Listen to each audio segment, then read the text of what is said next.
Europe 1. Le journal de 8h sur Europe 1, Fanny Marceau. Bonjour Fanny. Bonjour Dimitri, bonjour à tous. Le bilan des intempéries qui ont traversé le pays hier soir est encore provisoire, mais il est déjà lourd. 17 blessés, dont 4 graves, et 2 morts, victimes d'une chute d'arbre. Un enfant de 12 ans à Picbos, près de Montauban, et un homme de 59 ans qui circulait en quad dans le nord de la Mayenne.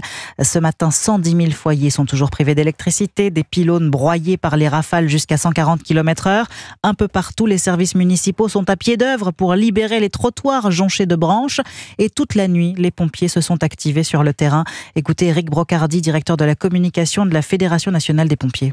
La nuit s'est déroulée de manière intense pour les sapeurs-pompiers qui ont été fortement mobilisés. C'était près de 2000 sapeurs-pompiers qui étaient mobilisés sur l'ensemble du territoire sur le sujet des orages. Près de 1000 interventions ont été effectuées hier soir aux alentours de 23h depuis le début de l'épisode orageux, principalement engagées pour des chutes d'arbres, des dégradations de toitures et des inondations. Aujourd'hui, on reste encore vigilant sur de bon nombre de départements en ce qui concerne les risques d'orage. Et ce matin, l'heure est au constat des reconnaissances et on va dire au soutien à la population, c'est-à-dire permettre justement de rétablir, on va dire, un semblant de circulation et de vie normale. Éric Brocardi, joint ce matin pour Europe 1 par Charles Bouchin. La grêle, les éclairs, le tonnerre et la pluie, jusque dans l'Assemblée nationale où des fuites ont été repérées, entraînant une suspension de séance en plein discours de François Bayrou sur la situation au Moyen-Orient hier soir. Et justement, deuxième nuit sans missile dans le ciel d'Israël. Bonjour Wilfried de Villers.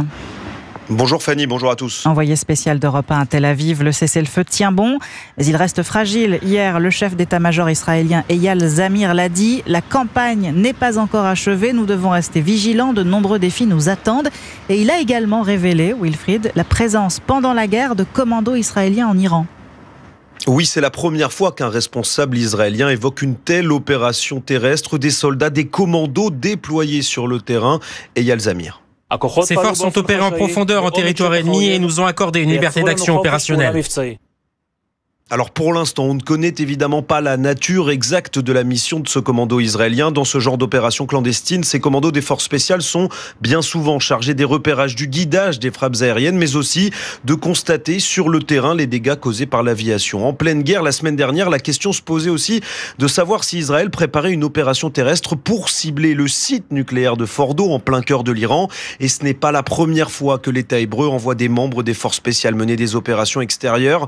En septembre dernier, ils étaient notamment intervenus en Syrie. Enfin, lors de sa prise de parole hier, le chef d'état-major de l'armée israélienne, Eyal Zamir, a également salué l'action de ses troupes, affirmant que les objectifs de la guerre ont bien été atteints, que le programme nucléaire iranien a été retardé de plusieurs années. Merci Wilfried de Villers en direct de Tel Aviv pour Europe 1. Côté iranien, le Parlement, sans doute frustré du silence de l'Agence internationale de l'énergie atomique lors de l'attaque de ses installations nucléaires, a voté hier la suspension de la coopération iranienne avec la IEA.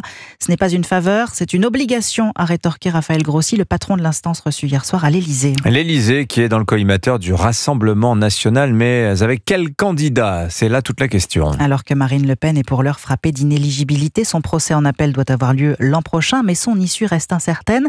Dans une interview accordée à l'hebdomadaire Valeurs Actuelles, la triple candidate à la présidentielle n'écarte donc pas l'option Bardella, Jacques Serret. Pour Marine Le Pen, cette question n'est pas un tabou. J'ai intégré l'hypothèse que je ne puisse pas me présenter, explique la députée du Pas-de-Calais.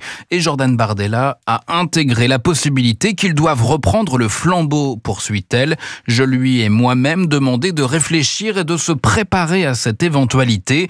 Marine Le Pen fait ainsi taire les rumeurs de dissension avec le patron du parti. Condamnée à une peine d'inéligibilité de 5 ans, la triple candidate à la présidentielle espère toujours voir la sentence allégée en appel l'an prochain. D'ici là, je continue à me battre, lance-t-elle. Bien sûr que la situation n'est pas idéale, mais que suggérez-vous d'autre ? Que je me suicide avant d'être assassiné ? Une interrogation qui laisse place à une certitude.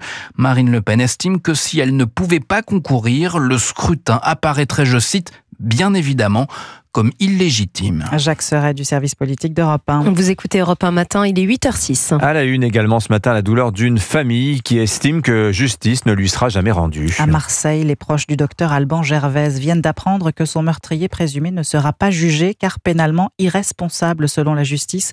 En 2022, Mohamed El était entré dans la voiture du médecin militaire et l'avait poignardé à plusieurs reprises devant sa fille de 20 mois alors qu'il venait chercher ses 2 autres enfants à l'école. Pour sa veuve Christelle, cette décision judiciaire est insupportable. Comment expliquer à ses enfants que le meurtrier de son papa ne va pas en prison.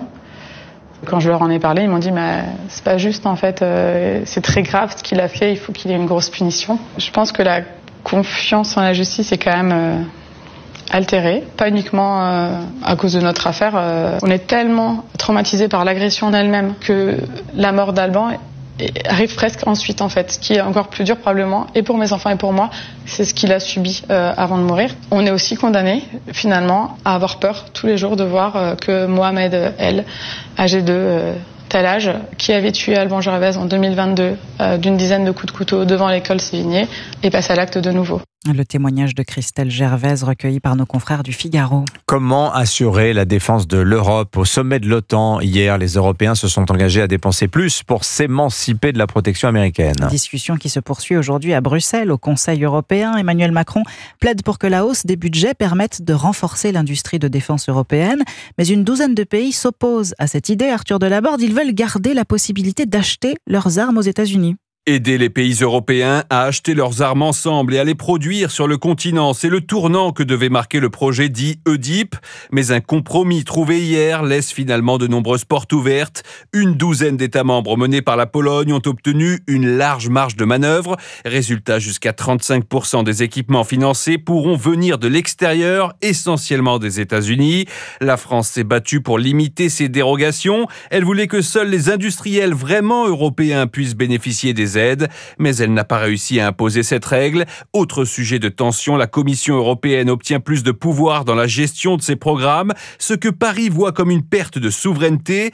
Pour Emmanuel Macron, c'est donc un revers, moins de garanties pour l'industrie du continent et une Europe de la défense encore sous influence américaine. Arthur Delaborde. Et la bonne nouvelle de la ministre déléguée en charge du commerce, Véronique Louwagie, les titres restaurants vont bientôt pouvoir être utilisés le dimanche. Oui, sauf jour férié et week-end prolongé. Mais vous pourrez ainsi continuer à faire vos courses avec un élargissement du dispositif qui concerne plus de 5 millions de Français et devrait entrer en vigueur en 2027. Un mot de football, pas de mondial des clubs pour Kylian Mbappé. Le champion français est arrivé aux États-Unis malade, une gastro-entérite qui l'a privé de tous les matchs depuis le début de la semaine dernière. Et malgré sa participation hier à la séance d'entraînement, il ne fait pas partie des 23 joueurs convoqués pour la rencontre entre le Real Madrid et Salzbourg aujourd'hui à Philadelphie. Match crucial pour accéder aux huitièmes de finale. Merci Fanny Marceau, c'était votre journal. Allez, à suivre sur Europe 1 dans une petite demi-heure. On va retrouver Charlotte dans